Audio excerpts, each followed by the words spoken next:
So good afternoon, I'm Stewart Wicker, Society of Anglican Missionaries and Senders, a new Wineskins partner. This workshop, or I have to remember, mission awareness presentation is sharing the gospel across cultures.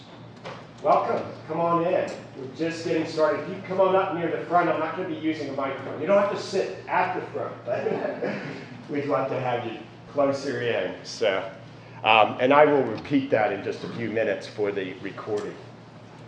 We're going to begin with a video clip inspired by the testimonies this morning.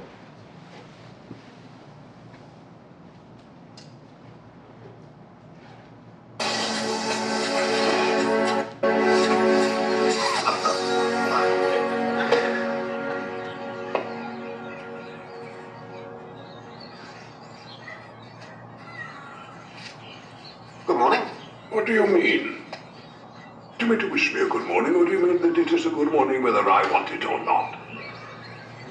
Or perhaps you mean to say that you feel good on this particular morning? Or are you simply stating that this is a morning to be good on? All of them at once, I suppose.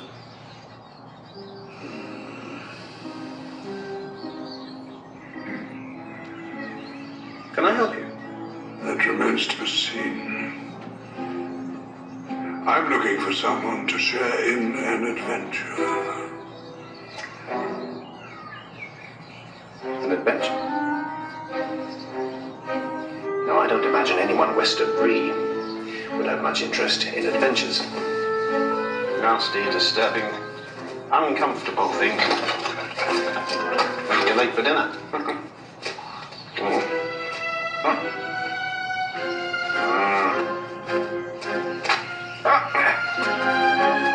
Good morning. To think that I should have lived to be good morning, my belladonna took's son, as if I were selling buttons at the door.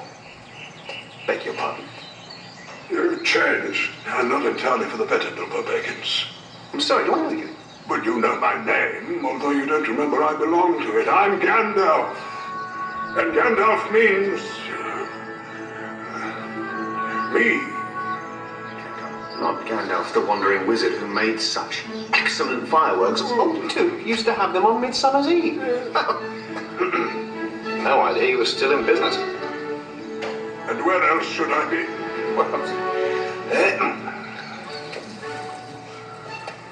I'm pleased to find you remember something about me. Even if it's only my fireworks. Well, that's decided. It will be very good for you. Most amusing for me. I shall inform the others. Inform the who? What? No. Wait. We do not want any adventures here. Thank you. Not today. No. I suggest you try over the hill or across the water. Good morning.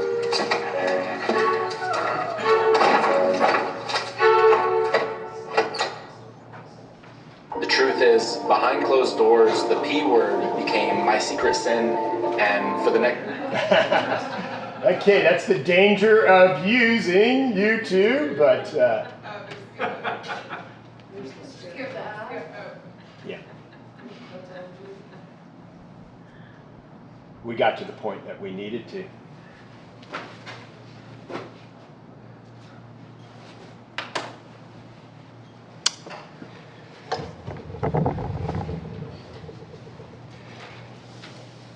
Good afternoon. I'm repeating my beginning. I'm Stewart Wicker with the Society of Anglican Missionaries and Senders, a new Wineskins Anglican partner. Welcome to Sharing the Gospel Across Cultures, Mission Awareness Presentation. I want to talk about adventures. So this session is going to focus, instead of specific techniques or ways of engaging, it's going to talk more about your life adventure. It can stand alone if this is your first mission awareness presentation in this track, which it is for many of you. And speaking of adventures, let's move to a place of talking about adventures in my own life. I had an unexpected adventure from many years ago, starting almost 40 years ago, where God began to engage me. Actually, more than 40 years ago, when I made a step in saying, Lord, you are indeed the Lord. And by putting him on the throne, which he always is, but recognizing that, I had to take a step. And that step was this similar step that Bishop Grant shared, be ready to go where he would call. And from that point, I began this adventure. It's been an exciting adventure. My wife Laura is sitting back there with my daughter Cecia, has been part of that adventure all the way because God has been calling her too.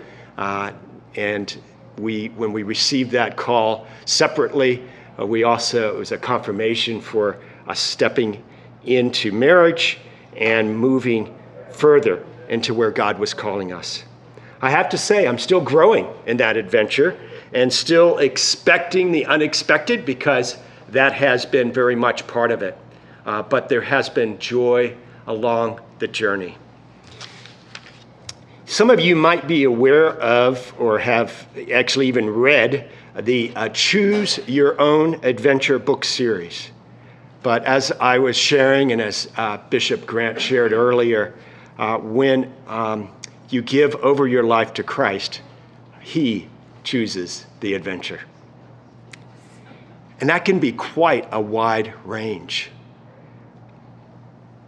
particularly when we're talking about crossing cultures with the good news of Jesus Christ.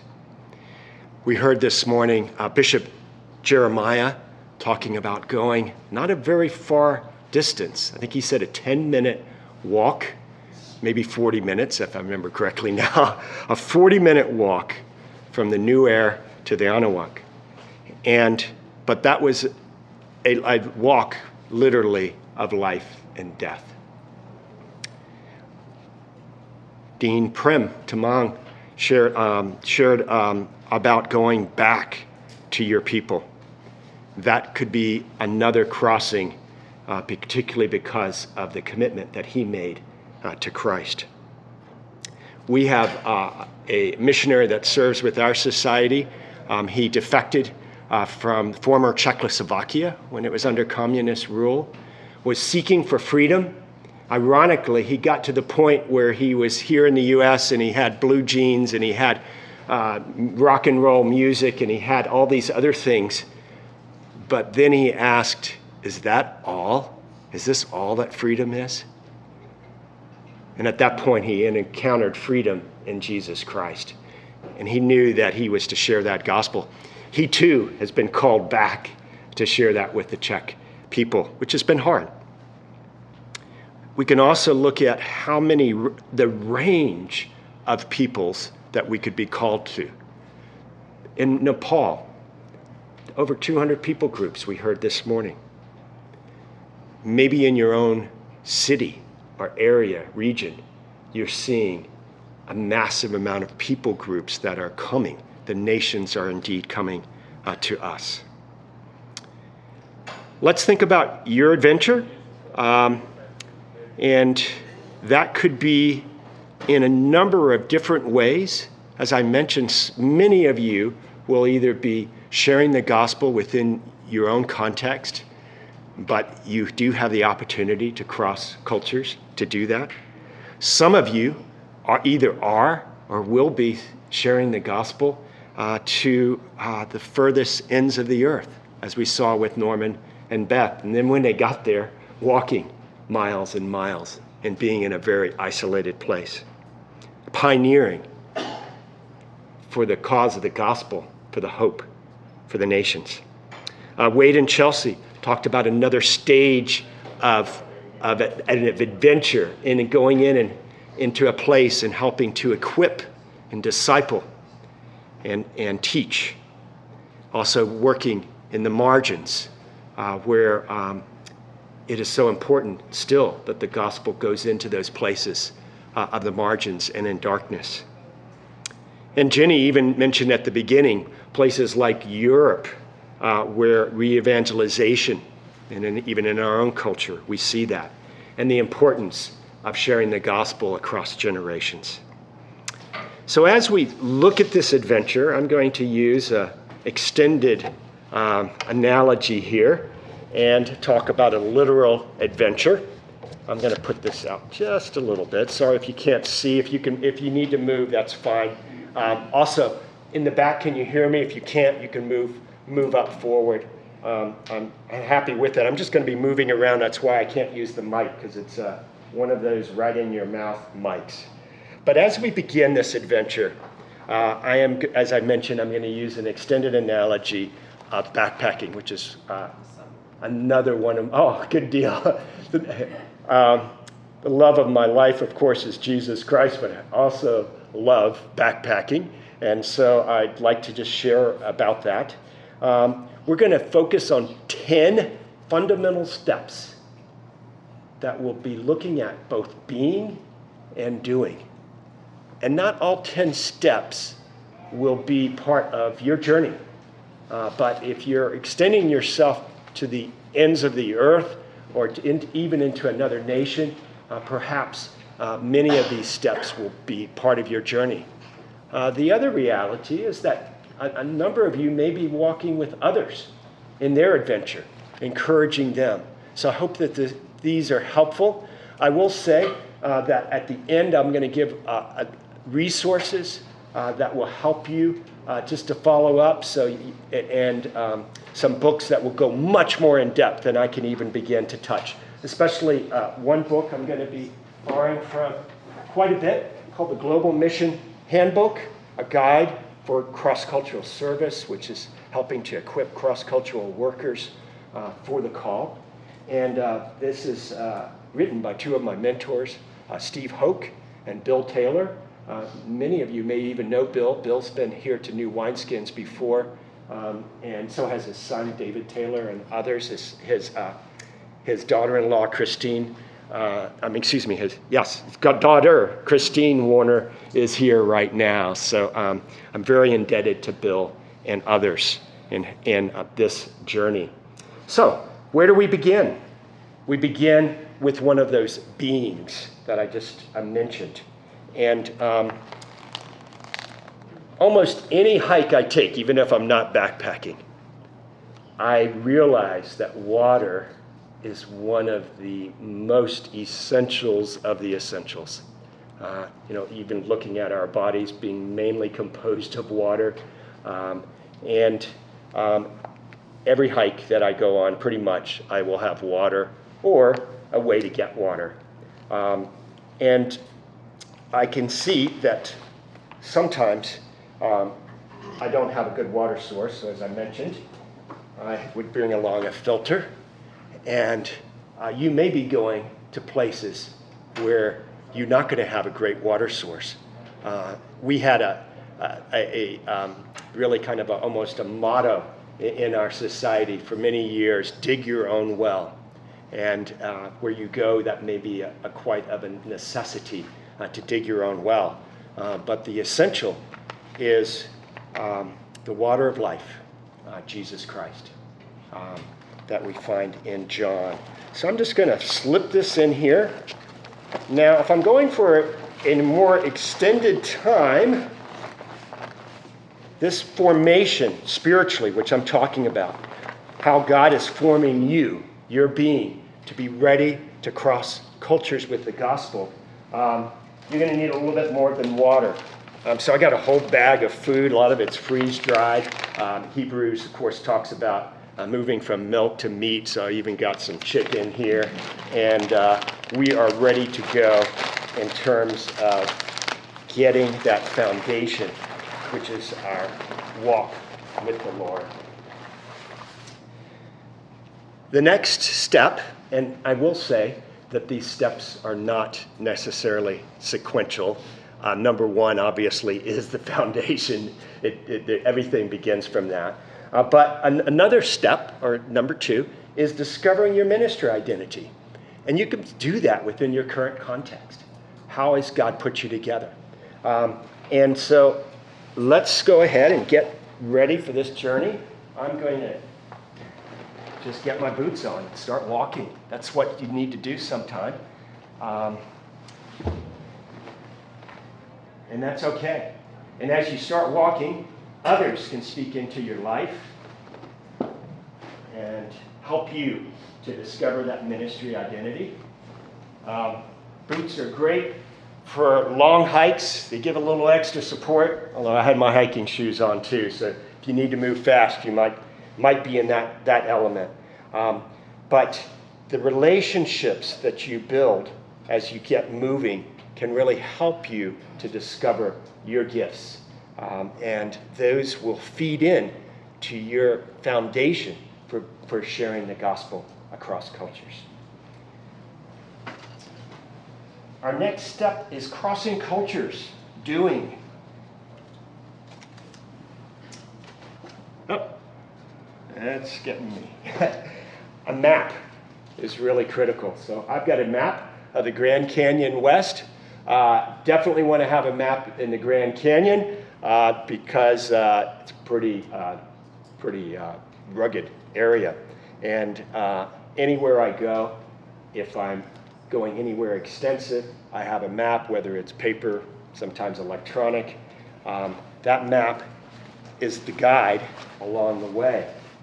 When we're talking about guide and doing, orienting to your context is very important. So you need to start asking questions that can be really helpful. Where are there opportunities in connecting with other cultures right near me? Where may they be further as well? But looking at your context in terms of your work, your school, your community, and we already talked about other sessions in this track, and they are very good for equipping you with those crossing cultures and orienting to your context. The next one, learning the ropes. A foundational education is really critical. So I have a guidebook.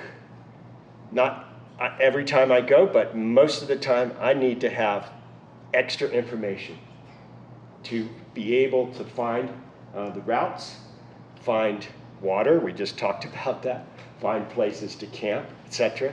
Happen to have the official guide to Appalachian Trail in this area, North Carolina and Tennessee. So that's hopefully helpful. You, in terms of learning the ropes, can go deeper. And what places to go deeper is understanding more the culture, the people, obviously gospel communication. This is an equipping stage. And so this number 4 stage, again, critical to be able to be equipped to take further steps. Step number 5, attaching to your sending families. So I've got 2 places here to talk about, or 2 items. One is a tent, the other is a sleeping bag. The sleeping bag provides warmth and some degree of protection as well. This looks like it doesn't provide much, but it actually takes me down to freezing. It's just compacted quite a bit.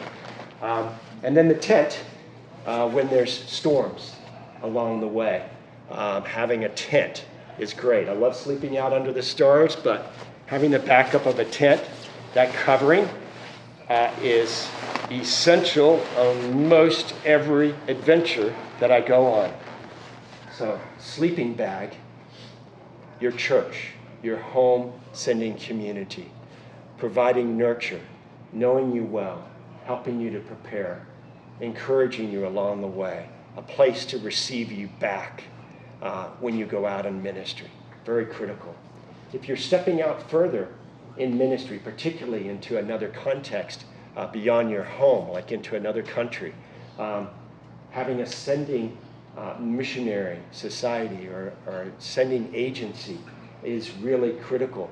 That's your tent, your covering It gives you security. There's also experience and resources that a sending a society can connect you with. So both of those areas, attaching to your sending families, are very helpful in your adventure. Number 6, searching for whom. So we talked earlier about exploring your cultural context, where you may be called. It may be that you're being called further out. And in that case, it's really helpful to have more direction. So I always carry a compass to help me orient myself. I had that map earlier, but the maps, I can't use that alone because I've got to know where the true north is.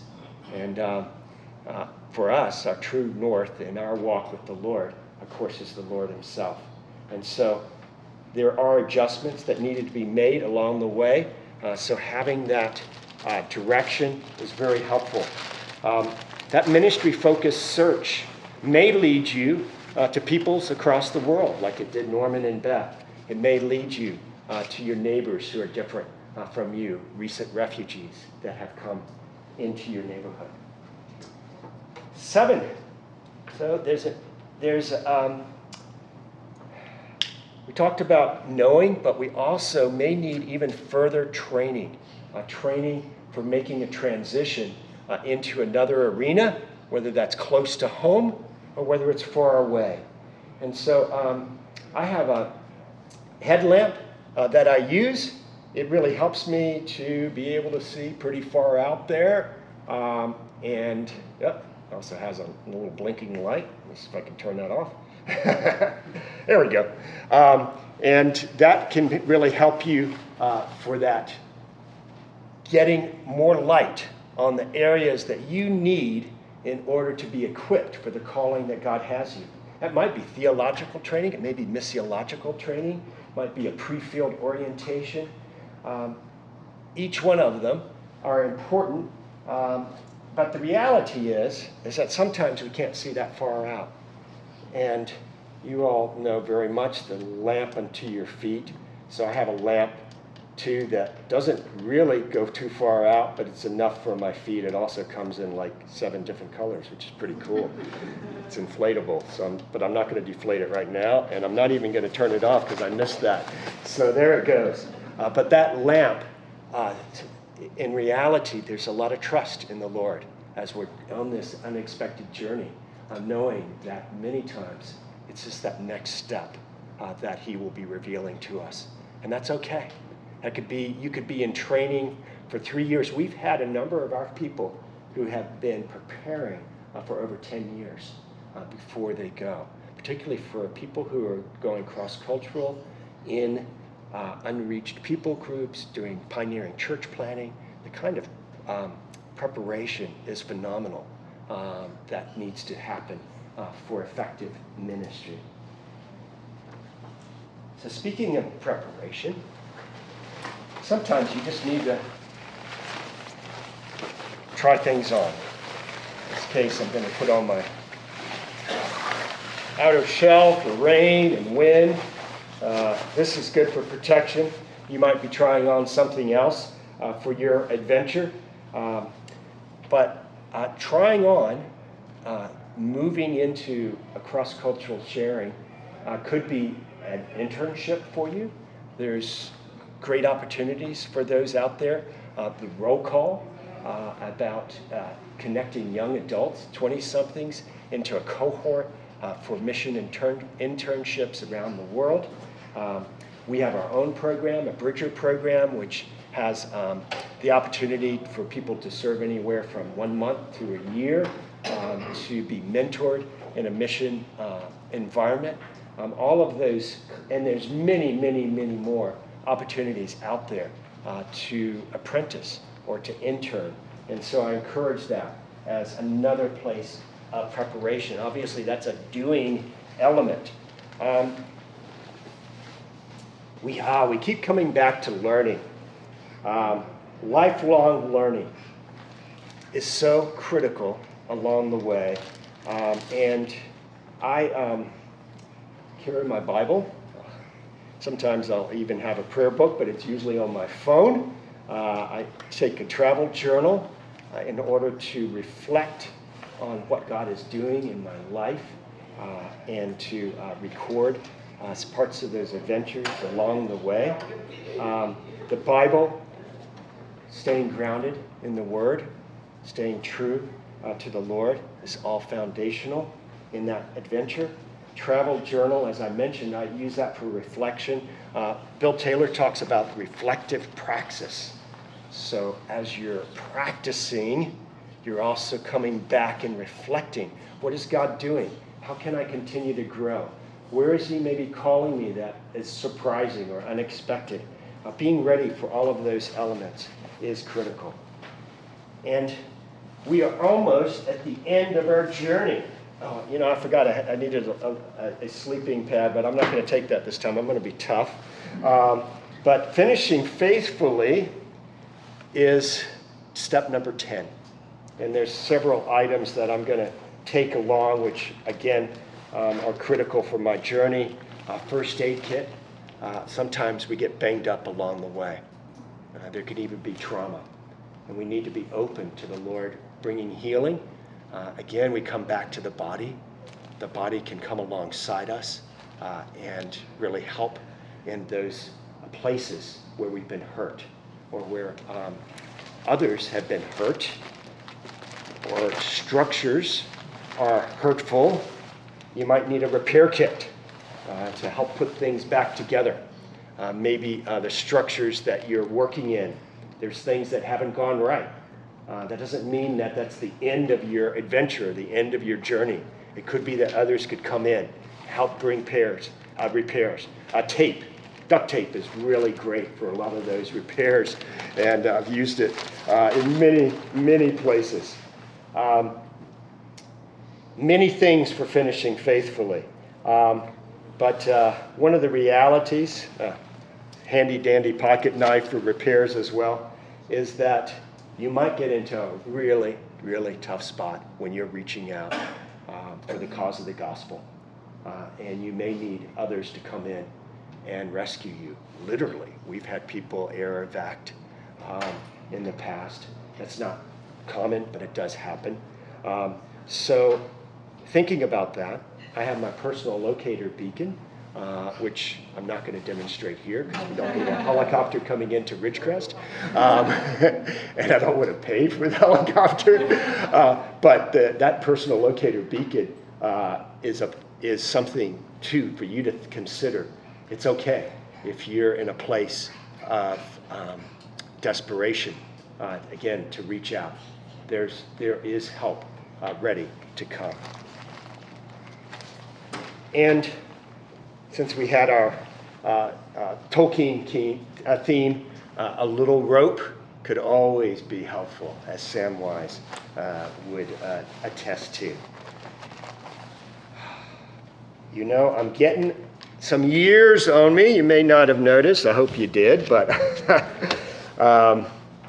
finishing faithfully sometimes, again, takes the ongoing support of others. But all of us need prayer support. So I have my Aaron and my Her to support me along the track with my trekking poles, and very much needed and appreciated along the way. So we're ready for our journey, even though my light is still going on in here. I am going to throw on my pack.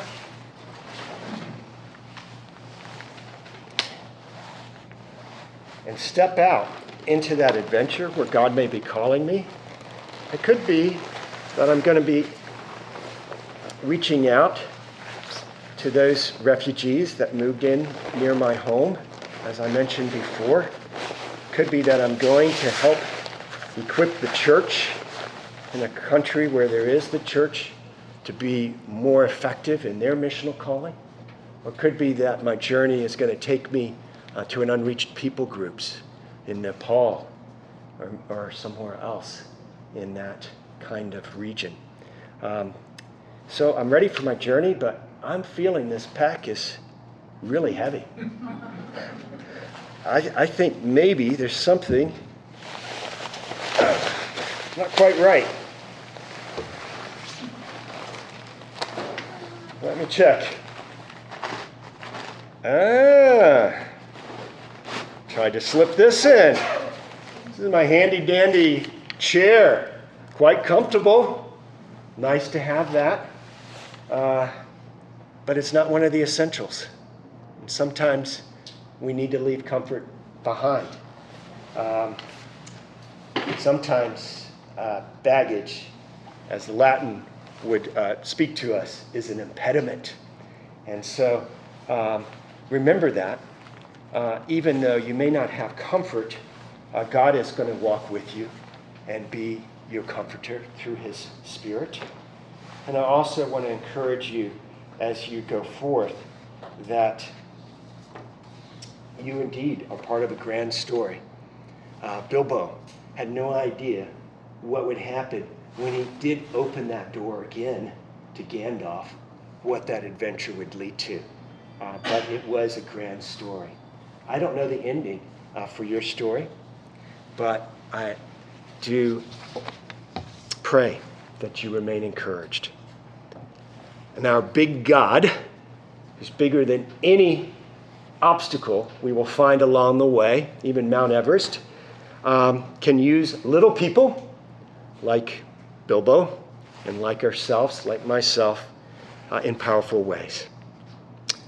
So may the Lord bless you in your unexpected adventure, that through the twists and turns, you will experience unsurpassing joy in Christ, all for his glory.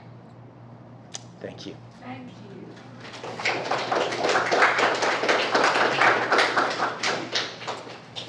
So I encourage, if you have any questions, wow, this is 2 minutes off. Thank you. Yes. So this very time last year, I was hiking with my wife in the Carpathian Mountains of Romania. Praise God. And the big issue there is, I imagine it's the same here in the States, in parts of it, is bears. Apparently in Romania you have a spray.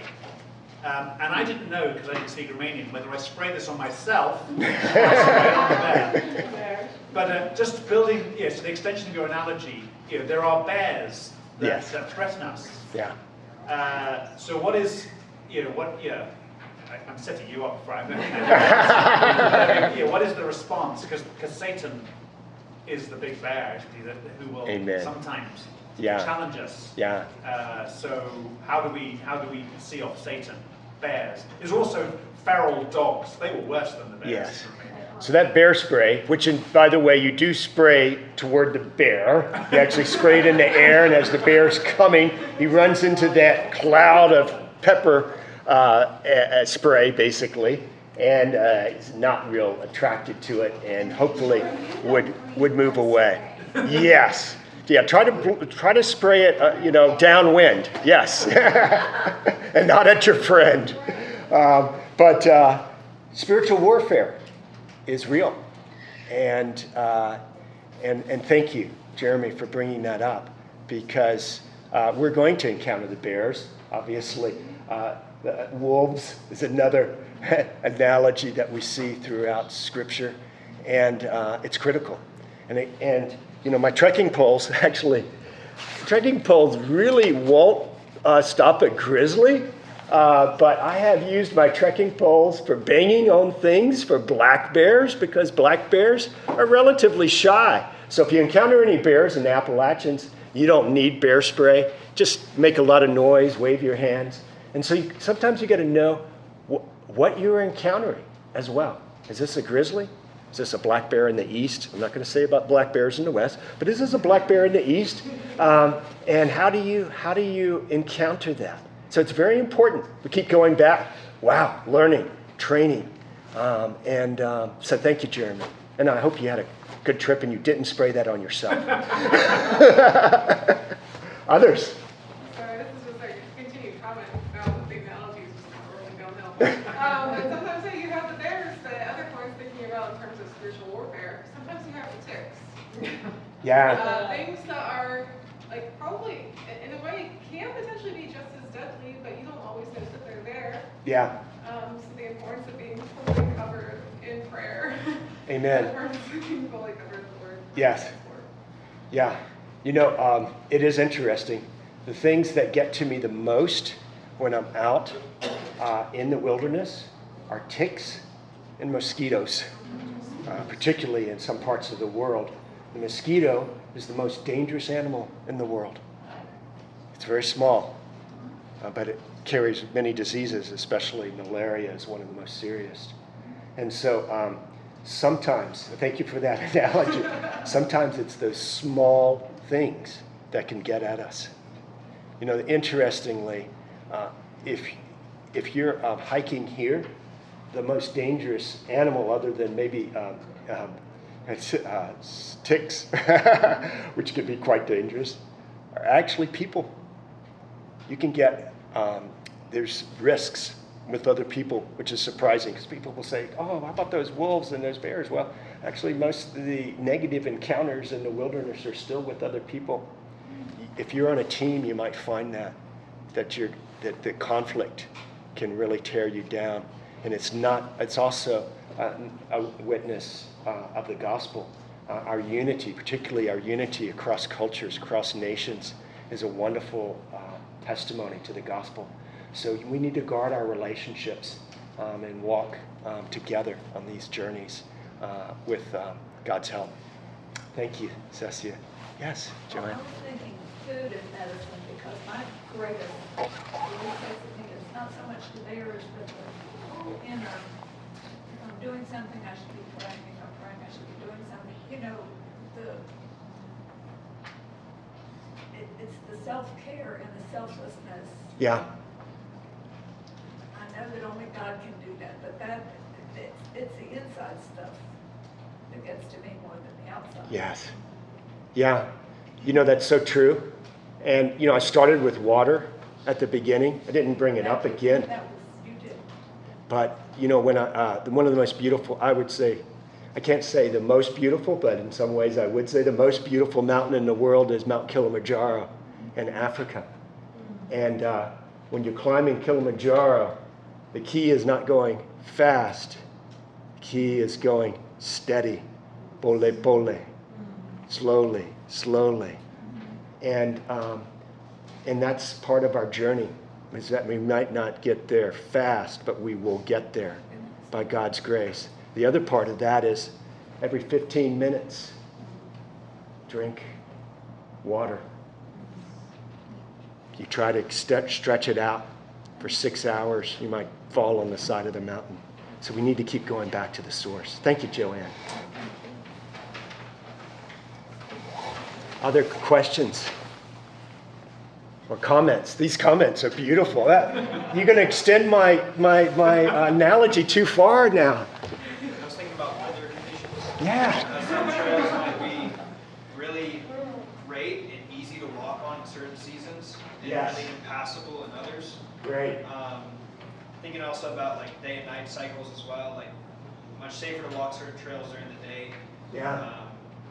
Where at night it might be the same trail, but just a lot more danger Right. risk involved. And so being wise about when to go, where to go, Yeah. and trusting the Holy Spirit's leading that way. Amen. And experienced hikers, you know, That's- people who've been done. Yeah, that's great. Yeah. Listening to others. Michael, that's great. You know, Norman and Beth were talking about they could not hike out of their village during monsoon season. But if they couldn't hike out, they would see what could God do where they were. So they were able to invest more in discipleship during those monsoon seasons where they were. So we need to be aware of that. And I loved what you mentioned too about turning to others. I talked about two of my mentors. That's critical. I was coming off of some of you might know Angel's Landing in Zion. It's one of the most dangerous trails in the U.S. because too many people climb it. You need to use cables and you're going across these rocks. So a rainstorm came in. And as soon as it came in, I'm thinking, I think we're going to abandon this one. And at the same time, there was a national park maintenance team that was coming off the mountain as soon as it came. But there were hundreds of people that were still going because they had, it was their vacation. They wanted to get the end of the hike. And so I kept saying, I was going down the mountain, and every group I met, I would say, the National Park Service maintenance team is leading. I think you should too. Now, interestingly, they can't say anything, because of liability issues. But I figured, hey, I'm just going to let people know. But I was turning to experience in that adventure is so critical. Thank you, Michael. Yeah, another Michael. Thank you, Father. Along those lines, and interesting, you mentioned, I had a parishioner that he was in his 70s, but he'd been hiking every summer. He would do the Pacific Crest Trail. Yeah. But one time he would encounter either snow or fires. But he said what's always amazing was he'd be going down the direction, and a whole group would be coming the other way because they were leaving either that fire or whatever. And so it's kind of along your lines of how do we encounter on our journey when you have a whole group, maybe Christians, followers, whatever, that they're going the opposite and they're going, beware of what's ahead. And I think that's what you were. Yeah. That goes down back to our foundation. We're being called to share the gospel, good news of Jesus Christ. Many people, as I said, are heading into that storm or heading into the fire. And what's our responsibility is to be heralds of that good news. Thank you, Michael. Yes? This has to do with self-sabotage or open doors, leaving open doors for the enemy. I was with a friend in Glacier. Neither one of us was a hiker. Yes. And we sat at the trailhead and said, are we really going to do this? Because we'd read about grizzlies. So are we really going to do this? And then my friend said, well, we don't have any food with us. And I said, I have cookies. And we said, let's not. Then I was thinking, I'm going to carry cookies and invite I don't know how that works in hiking or camps, but it's like, am I leaving an open door? Yes. For attack, the spiritual attack? Yeah, I think we have to be very discerning along the way. And again, I do hike alone, but the reality, it's safer to walk with others. And so consider that as you're on your journey. Who is God calling you to walk with along the way? Thank you for joining us. I encourage you to grab a handout. It has several resources. It also has those 11 steps. You probably noticed there weren't 10 if you were counting closely. I put a bonus step in, but it has the 11 steps. And it has contact information, not only for myself, but for people who are on our home team, including Wade and Chelsea, who shared this morning, others who can help you in your journey. And it concludes other ministries here. Great to have Anglican Frontier Mission here. We got a website for those and other ministries that might help you in that journey. Thank you.